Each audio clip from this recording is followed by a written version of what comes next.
Hey you guys, it's Crystal from the Abundantly Blessed Homestead, where we use the wisdom of our ancestors to make amazing, nourishing, delicious meals for our family and grow some of our own food. I have the dehydrator running right here. Hopefully it's not too loud for this video. I'm going to start, this is actually wheat dehydrating for the crackers for the road trip. So I have started those videos in case you guys are worried and concerned. They will be coming out. It just takes more than one day to make nourishing food. So today we're going to be making homemade granola bars. These are going to be soaked granola bars, which means that the oatmeal in it is going to be properly prepared.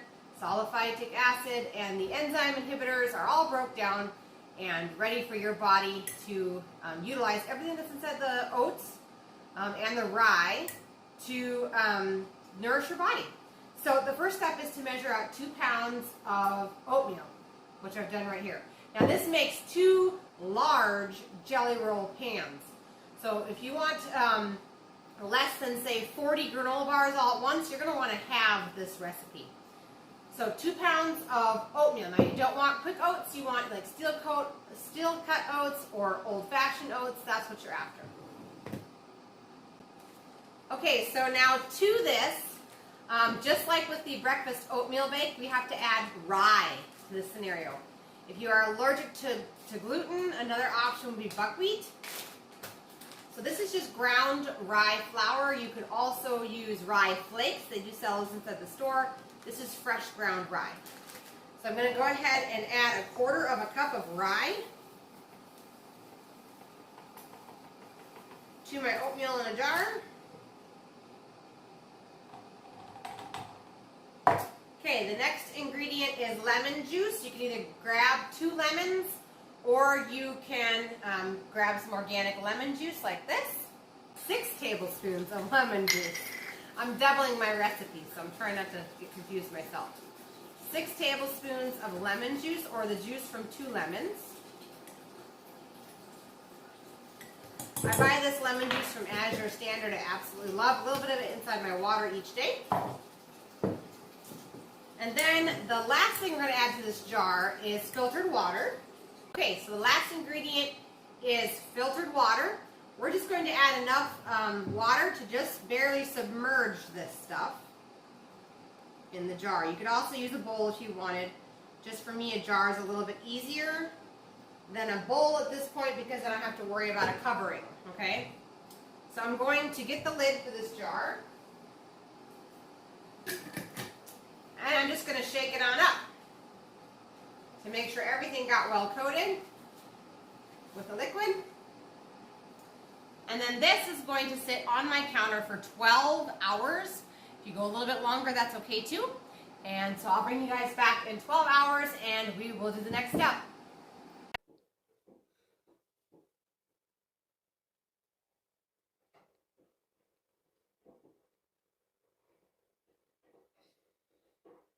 Okay, you guys, it's the next day. It's been 13 hours because while this mama needs some sleep, our oatmeal's been soaking. So the next step is to take a fine mesh colander, invert this over the sink, and let it drain out, okay? So I'm going to show you guys how I do that. Here we go.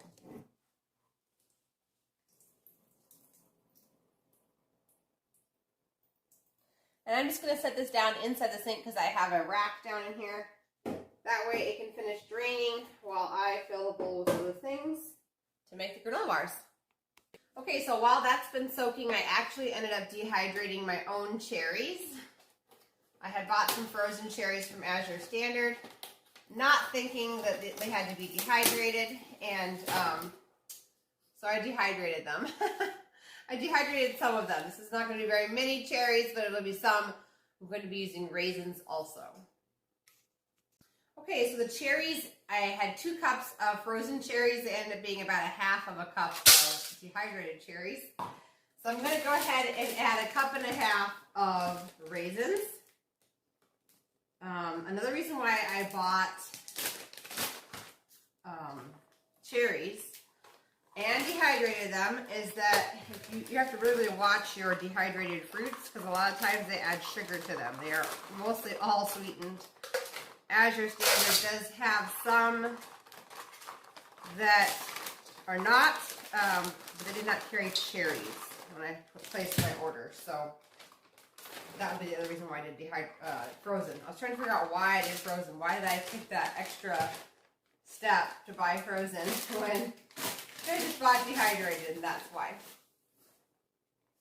Okay, so I have a cup and a half of raisins and a half a cup of dried cherries. The next ingredient is almond flour. We're going to add 2 cups of almond flour.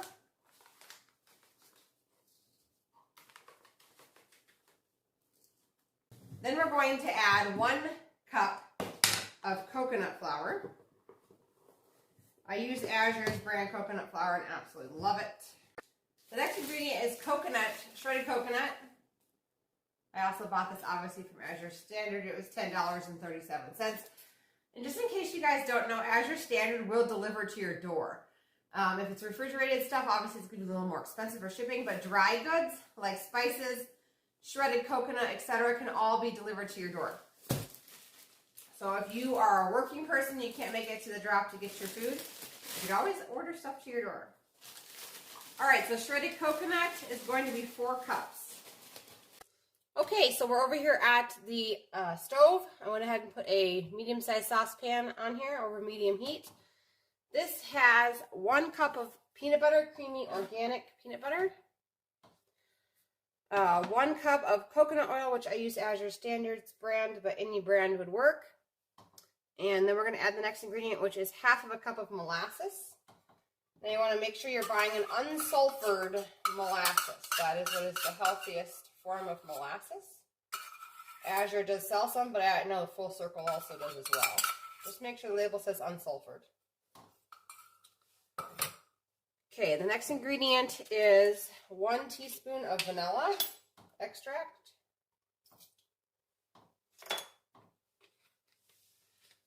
And the last ingredient going into this mix is 1 tablespoon of, oh sorry, it's going to be 2 tablespoons of cinnamon.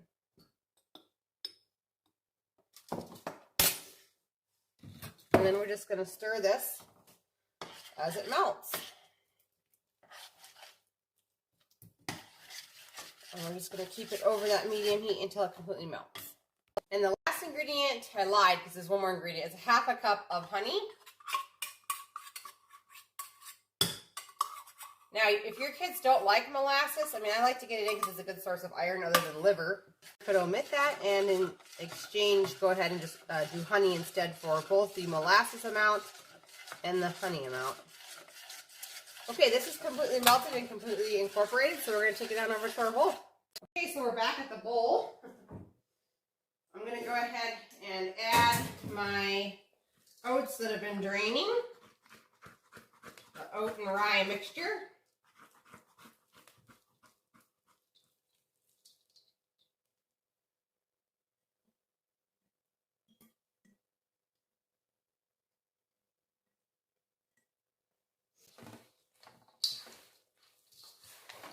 Going to use my hand. Why not? The molasses and the sticky stuff isn't in here yet.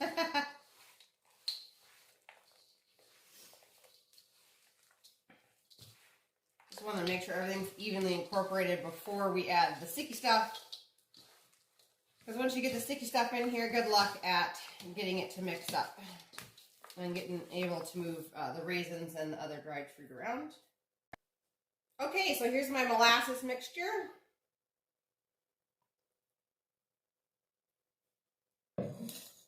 I poured a little over half of that in here, and we're just going to mix it on up. If you only made half of this recipe, you sure could have put it in a stand mixer, which would probably be a lot easier. I just like making big batches of this because it doesn't go bad for an entire week. And that's a lot of snacks for my kids. So I just kind of mix it up, and then wherever it seems like it might be a little bit drier and lacking some of the sweetness, if that's where I pour the rest. We want this whole batch to be a light brown color. Okay, this is well mixed. So I'm going to go get a cookie sheet. Okay, so I actually have a jelly roll pan. You're going to want something with a slight side to it.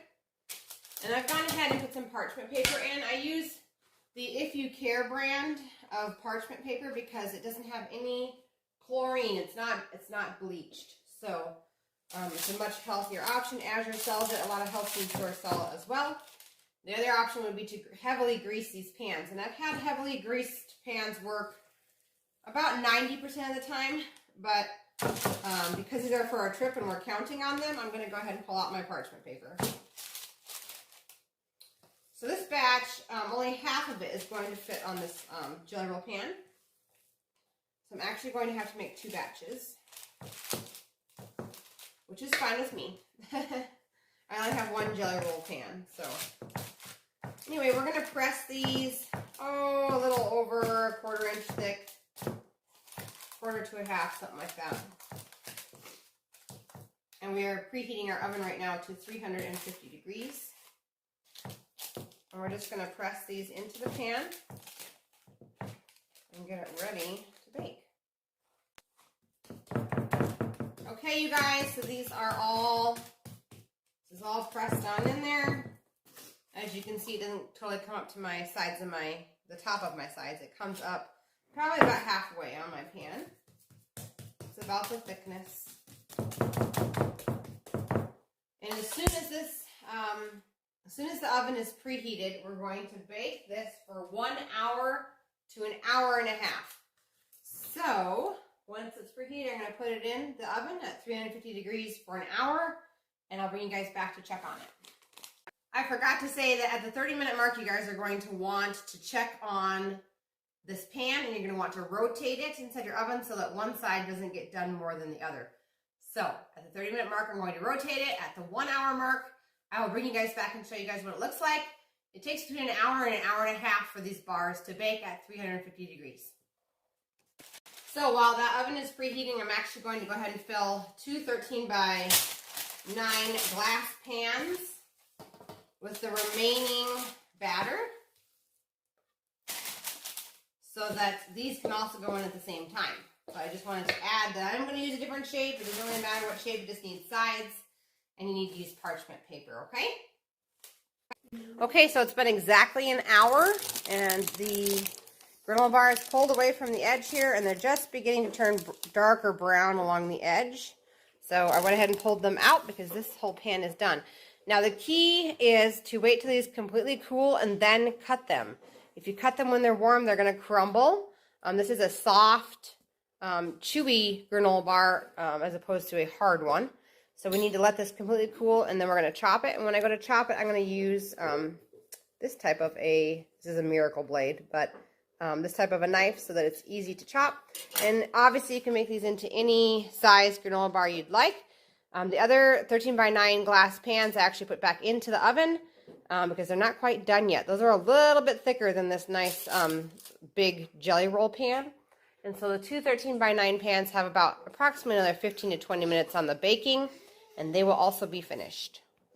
Okay guys, that's all there is to making homemade granola bars. If you guys like this video, please give it a thumbs up. It helps with the algorithm, helps to get the word out about nourishing snacks for our family.